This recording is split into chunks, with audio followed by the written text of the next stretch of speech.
Assalamualaikum warahmatullahi wabarakatuh. Perkenalkan, saya Andra Satria Ardiansyah, nomor absen 5. Saya berasal dari kelas 11-3. Di sini saya akan bervideo P5 tentang gaya hidup sehat berkelanjutan. Jadi apa itu gaya hidup sehat berkelanjutan? Gaya hidup sehat berkelanjutan itu adalah bagaimana cara kita hidup dengan kesadaran dan pandangan jangka panjang, di mana kita itu melakukan sesuatu dengan memikirkan akibatnya pada beberapa tahun mendatang. Jadi ada 4 faktor yang bisa mengaruhi gaya hidup sehat berkelanjutan, yaitu yang pertama adalah faktor perilaku. Nah, jadi di faktor perilaku ini bagaimana cara kita hidup sehat dengan cara kita sendiri. Misalnya kita bisa memulai dengan makan makanan yang bergizi dan sehat, dan menghindari makan makanan yang bisa membuat kita sakit. Contohnya, kita makan makanan yang seimbang pada suatu hari. Jadi di hari itu kita makan nasi. Nah, jadi itu bekerja nasi itu ada sayuran, ada lauk, bisa juga ditambah buah-buahan.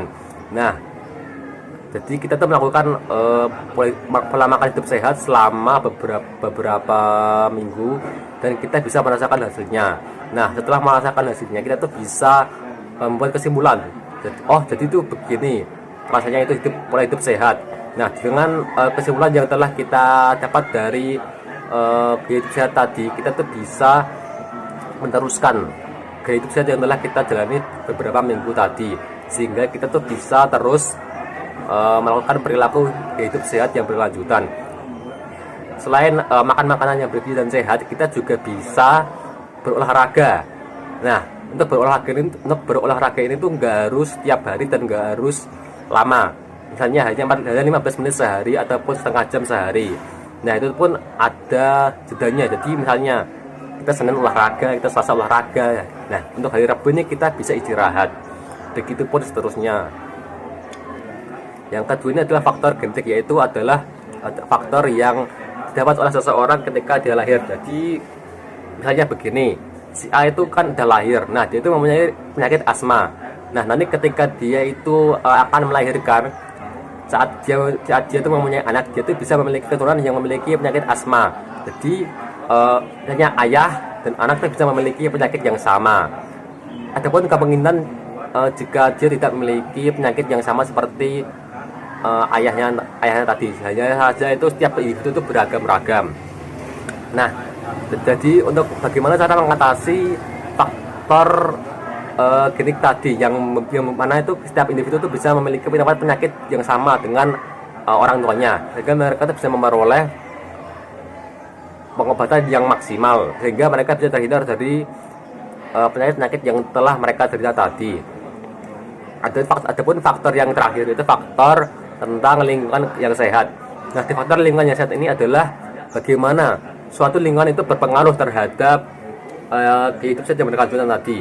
Nah, pada faktor ini saya misalkan contohnya, di suatu kota A itu terdapat satu wilayah ya yang mana terdapat banyak sampah-sampah. Nah, karena terdapat banyak sampah-sampah tadi itu memancing banyak hewan seperti lalat dan tikus yang suka berada di sekitar wilayah tersebut.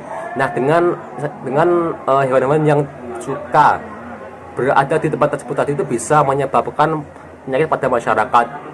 Saya contohkan misalnya seekor lalat yang suka hinggap di tempat sampah. Nah, nanti ketika dia setelah hinggap di tempat sampah tadi itu, dia tuh bisa pergi